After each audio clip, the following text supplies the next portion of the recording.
नमस्कार, राधे राधे। आप सभी का स्वागत है जीनियस कोचिंग क्लासेस के यूट्यूब चैनल पर। चलिए करंट अफेयर की क्लास देखते हैं। 17 जुलाई का करंट अफेयर है और पहला क्वेश्चन क्या है, पहला क्वेश्चन हम सभी देखेंगे साथ में। चलिए पहला क्वेश्चन आप सभी के सामने, भारत ने हाल ही में किस देश के साथ संयुक्त सैन्य अभ्यास नो मैट्रिक एलिफेंट, क्या है, नो मैट्रिक एलिफेंट शुरू किया है। इसके ऑप्शन आपके सामने है थाईलैंड, ओमान, श्रीलंका और मंगोलिया। बताइए इसका आंसर अगर किसी को पता है तो। चलिए इसका आंसर जो है मंगोलिया। मंगोलिया और भारत के बीच में ये जो है नो मैट्रिक एलिफेंट जो सैन्य अभ्यास किया जा रहा है वो भारत और मंगोलिया के बीच में किया जा रहा है। उड़ान बटार जो है इसकी राजधानी है मंगोलिया की, और मंगोलिया की जो मुद्रा है मंगोलियाई तुर्गरिक जो है इसकी मुद्रा है। भारतीय सेना और मंगोलियाई सेना के बीच में संयुक्त अभ्यास जो है नो मैट्रिक एलिफेंट संपन्न किया जा रहा है, जिसका जो एडिशन है भाई, इसका एडिशन ये 16वां संस्करण है। कौन सा युद्ध अभ्यास हो रहा है, 16वां।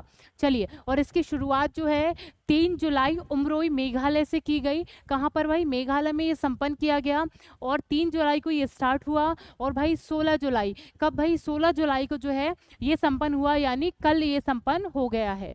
ठीक है, भारत और मंगोलिया के बीच में ये संपन्न हुआ। निर्माण पोर्टल का शुभारंभ किसने किया है। इसके ऑप्शन आपके सामने हैं, धर्मेंद्र प्रधान, शिवराज सिंह चौहान, जी किशन रेड्डी, चौथा है चिराग पासवान। बताइए इसका आंसर। चलिए इसका जो आंसर है, जी किशन रेड्डी ने जो है निर्माण पोर्टल का शुभारंभ किया है और इनके द्वारा जो है भाई ये यूपीएससी के उम्मीदवारों के लिए जो है यूपीएससी संघ लोक सेवा जो आयोग है उसकी तैयारी करने वाले विद्यार्थियों को 1 लाख रुपए का जो है सहायता प्रदान की जाएगी इस योजना के तहत। जी किशन रेड्डी जो है कोयला एवं खान मंत्रालय के मंत्री हैं। ठीक है, जी किशन रेड्डी किसके मंत्रालय के मंत्री हैं, कोयला एवं खान मंत्रालय के ये मंत्री हैं। और ये उनको प्रदान की जाएगी जिनकी वार्षिक, मतलब जिन विद्यार्थियों को दिया जा रहा है उनकी पारिवारिक जो आय है, तो उनके परिवार की जो सालाना आय है वो 8 लाख से कम होनी चाहिए, उनको ये मिलने वाला है। और जी किशन रेड्डी हमने देख लिया है कौन से मंत्रालय के थे, और ये धर्मेंद्र प्रधान जो है वो शिक्षा मंत्रालय के मंत्री हैं, शिवराज सिंह चौहान जो कृषि मंत्रालय के मंत्री हैं, और जो चिराग पासवान है वो खाद्य एवं प्रसंस्करण उद्योग मंत्रालय के मंत्री हैं। चलिए तीसरे क्वेश्चन की तरफ बढ़ते हैं। तीसरा क्वेश्चन आपके सामने है, किस देश ने विदेशी छात्रों के लिए विद्यार्थी वीजा शुल्क $710 से बढ़ाकर $1600 किया है। इसके ऑप्शन आपके सामने हैं, अमेरिका, कनाडा, ऑस्ट्रेलिया और ब्रिटेन। बताइए इसका आंसर क्या हो सकता है। चलिए इसका जो आंसर है ऑस्ट्रेलिया। भाई ऑस्ट्रेलिया में पढ़ने जाने की कोई की इच्छुक हो, किसी की इच्छा है तो उनको कहीं ना कहीं ये धक्का लगेगा कि उसका वीजा $710 से बढ़ाकर जो है $1600 कर दिया है। चलिए तो ऐसा कर दिया है, आप सभी को पता है किसने कर दिया है, ऑस्ट्रेलिया ने। ठीक है, ये योजना बना रहे कुछ नहीं, सीधी यही बात है। और ऑस्ट्रेलिया की जो राजधानी है कैनबरा, क्या नाम, उसकी राजधानी का नाम क्या है ऑस्ट्रेलिया की, कैनबरा। और मुद्रा का नाम क्या है, ऑस्ट्रेलियन डॉलर। क्या नाम है, ऑस्ट्रेलियन डॉलर। प्रधानमंत्री एंथोनी अल्बानीज, क्या है, एंथोनी अल्बानीज जो है वो इसके प्रमुख हैं। चौथा क्वेश्चन है, डिक सूप हाल ही में किस देश के नए प्रधानमंत्री बने हैं। क्या है भाई, डिक सूप जो है वो हाल ही में कहाँ के प्रधानमंत्री बने हैं। इसके ऑप्शन आपके सामने हैं, नीदरलैंड, अर्जेंटीना, रूस, इटली। बताइए इसका आंसर।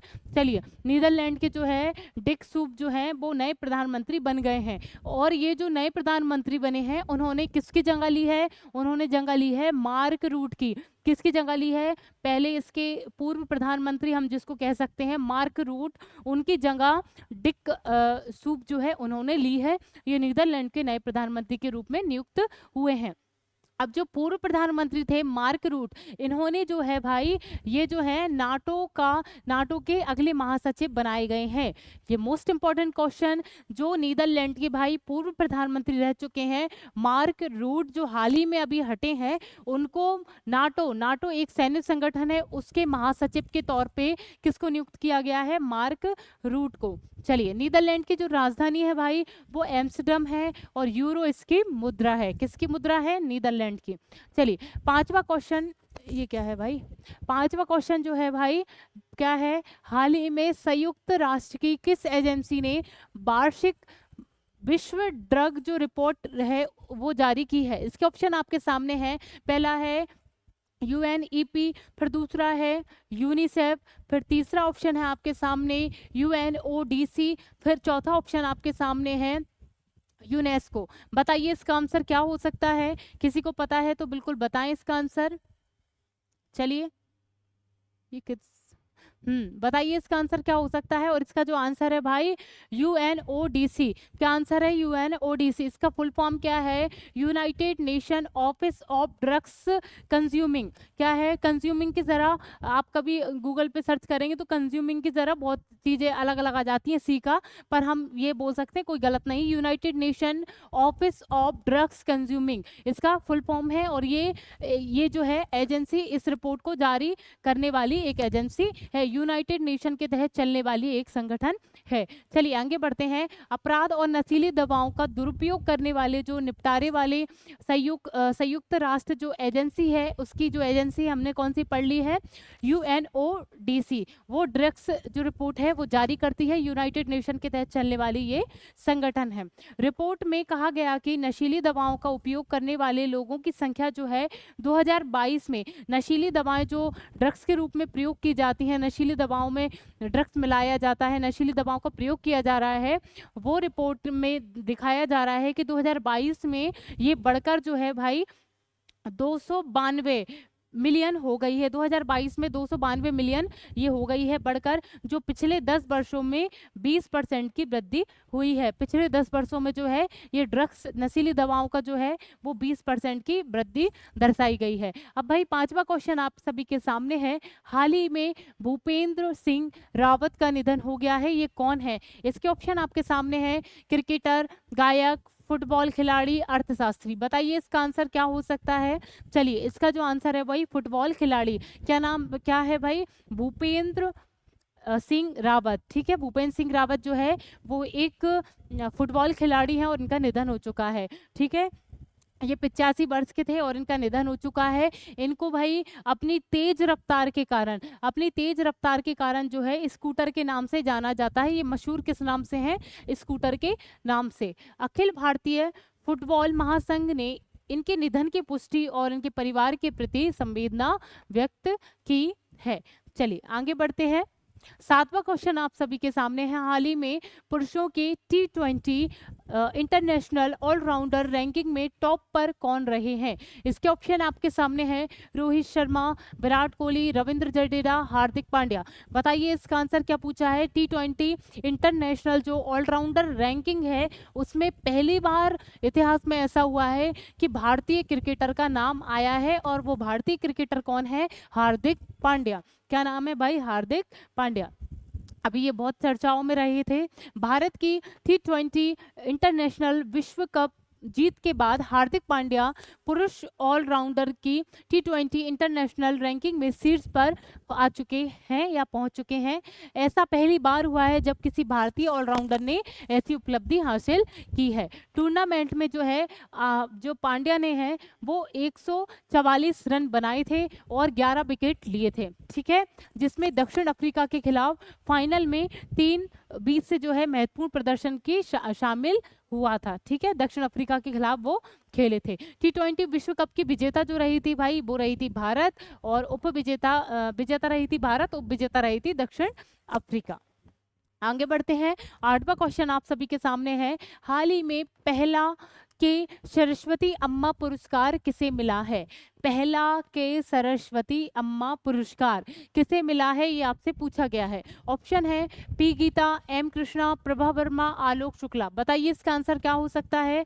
पी गीता जो है इसका आंसर है। इनको जो है पहला के सरस्वती अम्मा पुरस्कार दिया गया है पी गीता को। पी गीता जो है पी गीता को M.T. वासुदेव, क्या है? M.T. वासुदेवन नायर की पटकथाओं पर आधारित उनकी कृति आन थचुकल, क्या नाम है? आन थचुकल जो है वो इनकी रचना है। किसके लिए मिला है भाई? पी गीता को उनकी एक रचना है आन थचुकल जो किसके ऊपर लिखी गई है? एम.टी. वासुदेवन की कुछ कथाएं इसमें सम्मिलित की गई हैं, तो जो है इनके लिए जो है इनको ये पुरस्कार दिया गया है। बिंग्स केरल की ओर से पहला, ये केरल की सरकार की तरफ से ये दिया गया है, क्या क्या है पुरस्कार? पहला के सरस्वती अम्मा पुरस्कार ये दिया गया है। ठीक है, सरस्वती अम्मा को जो है मैन हेटर करार दिया गया था। सरस्वती अम्मा को जो है मैन हेटर का करार दिया गया था।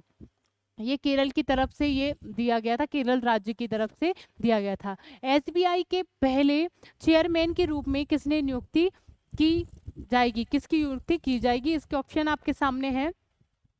दिनेश कुमार खारा, फिर है चल्ला श्रीनिवासुलु शेट्टी, फिर है उपेंद्र द्विवेदी, फिर चौथा ऑप्शन है किशोर मकवाना। बताइए इसका आंसर क्या हो सकता है? चलिए, एसबीआई के जो अगले चेयरमैन है और उनकी नियुक्ति जो है वो कौन हो रहे हैं इसमें नियुक्त?